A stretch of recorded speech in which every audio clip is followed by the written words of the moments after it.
Assalomu alaykum qadrli do'stlar, bugungi mavzuyimiz geran gulini chiroyli va uzoq gullatish. Nima qilsak geranimiz har doim g'unchalab, yil davomida uzoq gullab turadi. Izohda ko'pchilik gulchilarning asosiy sirlari haqida ko'proq gapirib bering deb so'rashadi. Gulchilarning asosiy siri bu to'g'ri va vaqtida berilgan oziqalar. O'stirish uchun oziqa, gullatish uchun oziqa. Misol uchun o'zimiz ham teplitsada geranni urug'idan ko'p yetishtirganmiz. Asosan gullash paytida gullatadigan oziqalarni berish juda ham muhim. Do'stlar, men har doim aytaman, xona gullari uchun ko'p oziqa berish shart emas. Kichkina miqdorda har 10-15 kunda bir marta bersanglar yetadi. Asosan to'yda o'sadigan geran uchun gullatadigan oziqalar berish juda ham muhim. Gullatadigan oziqalar juda ham ko'p. Misol uchun menga eng yoqadigani bu mana fosfat kaliy yoki mana monokaliy fosfat deydi. 3-11-38 oziqasi juda ko'p firmalar ishlab chiqaradi. Yoki mana gullatadigan eng zo'r oziqa bu Artifex Agrochem 05050 oziqasi. Bugun men sizlarga geran uchun ikkita zo'r oziqa haqida gapirib beraman. Shu ikkita oziqani galma-galdan ishlatsanglar, xudo xolisa geraningiz chiroyli va uzoq gullaydi. Har doimdek videoning oxirida tayyorlash, ishlatishni ham albatta ko'rsatib beraman. Do'stlar, kim kanalimizda mehmon bo'layotgan bo'lsa, albatta obuna bo'linglar va bizning Telegram kanalga ham albatta obuna bo'linglar. Do'stlar, birinchi bo'lib sizlarga bitta zo'r maslahat bermoqchiman. Bu hamma gullaydigan xona gullariga taalluqli va bu juda ham muhim narsa. Geranni eskirib qolgan, holati xunuk bo'lib qolgan gulchalarini albatta terib olib tashlaydi. Chunki gul eskirgandan keyin urug'lashni boshlaydi. Urug'lash o'simlikdan juda katta kuch, energiya, oziqalar, moddalar talab qiladi. Hamma kuchi urug'lashga ketadi, g'unchalarni ochishga, g'unchalashga kuchi kam qoladi.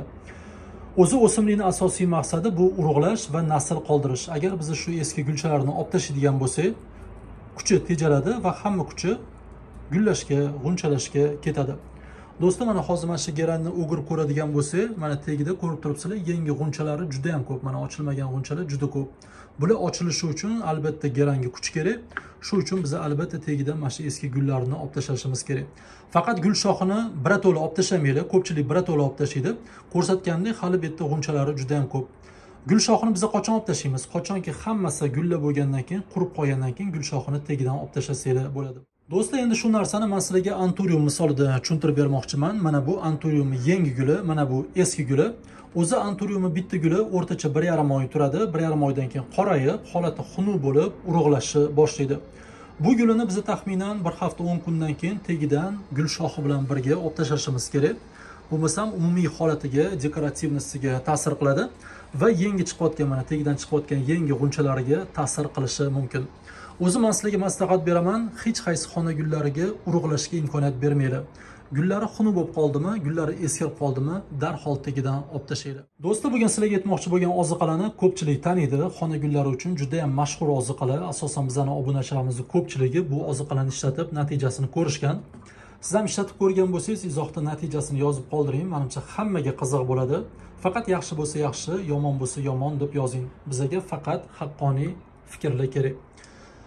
Geranlarni gullatish uchun ishlatadigan oziqalarimizni birinchisi bu Artifex Agrochem 15-68-15 oziqasi. Ikkinchisi bo'lsa bu Artifex Agrochem 05050 oziqasi. 15-68-15 oziqasi har qanaqa xona gullarini, o'zi har qanaqa o'simliklarni tez g'unchalatish, tez gullatish uchun juda ham zo'r oziqa.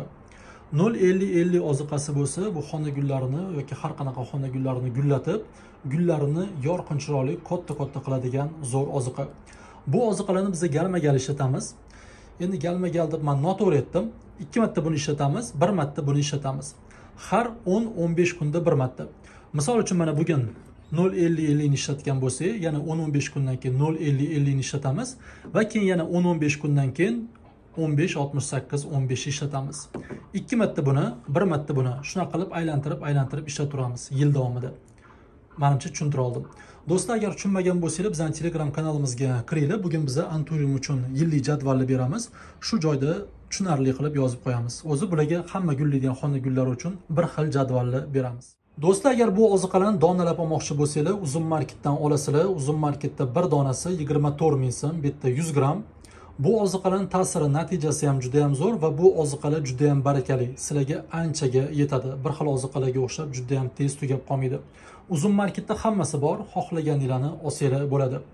O'zi bilasizlar, bu oziqalar komplekt holatida chiqqan, komplektida 6 ta oziqa bo'ladi. Agar komplekt olmoqchi bo'lsanglar, shu ekrandagi raqamlarga qo'ng'iroq qilasizlar va sizlarga shu 6 ta oziqani yetkazib berishadi. Komplektni narxi 140 ming so'm. Shu ekrandagi raqamga qo'ng'iroq qilinglar, sizlarga yetkazib berishadi. Nima savollar bo'lsa, shu ekrandagi raqamlarga qo'ng'iroq qilib so'rasanglar bo'ladi. Aytganimdek, har 10-15 kunda shu ikkita oziqani galma-galdan beramiz. 2 marta buni, 1 marta buni. Bugun biz 0-50-50 oziqasini ishlatamiz. Endi hozir sizlarga bu oziqani tayyorlashni ko'rsatib beraman. 1 litr suvga albatta iliq tindirilgan suv ishlatinglar.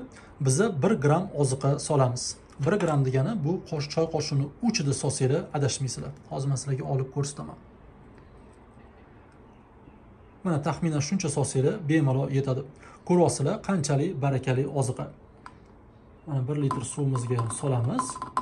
Yaxshilab aralashtiramiz va keyin ishlatamiz. Do'stlar, mana oziqamiz tayyor. Oziqani solib, ozgincha chayqatib yubordik va oziqamiz erib ketdi. Endi bemalol ishlatsak bo'ladi. O'zi bu oziqalarni ham barg, ham ildiz orqali ishlatsanglar ham bo'ladi, lekin geran barglarga suv sepganni yoqtirmaydi. Shu uchun biz geranga faqat tuprog'iga quyib, ildiz orqali beramiz. Qanaqa sug'orsanglar, xuddi shunaqa sug'orasizlar. Albatta oziqa berishdan oldin tuproqni namlab olish kerak. Quruq tuproqga hech qachon oziqa bermanglar, bo'lmasam ildizlari kuyadi. Bizda tuproqlarimiz nam. Mana xuddi suv quygandek quyaverasizlar. Qanaqa sug'orsanglar, oziqani ham xuddi shunaqa berasizlar. Mana shuni o'zi bemalol yetadi. Do'stlar, bugun biz 0-50-50 oziqasini berdi. Yana bir marta sizlarga tushuntirib beraman.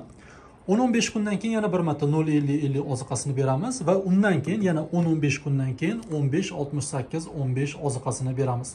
Shuna qilib aylantirib beraveramiz. 2 marta buni, 1 marta buni.